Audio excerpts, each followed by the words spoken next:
Well, Darrell Hernaiz is a top 30 prospect in the Baltimore Orioles organization, and he's back home in El Paso waiting out the COVID-19 pandemic. And while his path to the big leagues has been shortly interrupted by said pandemic, he's getting some instruction from an El Paso legend. That's Cody Decker on the pitcher's mound.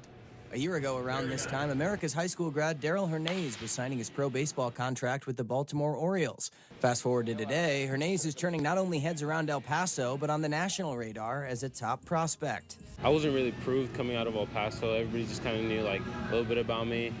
And then my first year went pretty well. A lot of scouts started talking about me over there, so that kind of boosted my, I guess, stock, you could say. I became a top 30 prospect in the Orioles, so that was awesome. Prior to baseball's suspension of play, Darrell was on track to start this season in Baltimore's Class A affiliate, but a call in early March put an early halt to that. Don't come tomorrow. That's pretty much how they told me. Don't come tomorrow, stay in the hotel. And things kept going for about another 3 days, and then they were like, oh, you guys, we're booking flights for you guys. You guys are going to go home. So Darrell is home in El Paso. Today, he got some work in with former Chihuahuas outfielder Cody Decker, someone who knows the minor league grind all too well. He's got amazing hands in the infield, and he has a great idea what he's doing with the bat. And at his age, he's way ahead of the curve and where he needs to be.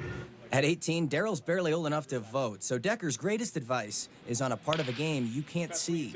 The mental part of the grind every day, the amount of training that it takes, dealing with the failures, going 0 for 10, and how to break out of that, how to come back from having a bad night. That's the toughest part of this game. And once he starts to really learn that, the sky's the limit for him. One thing for sure, when the season starts back up, young Darrell Hernaiz's rise to the show will resume in full. Wherever they put me, I'm ready to go. So just move up as quick as possible, prove everybody wrong that doubted me, and make it to MLB hopefully in 2 to 3 years around there. Nate Ryan, ABC 7.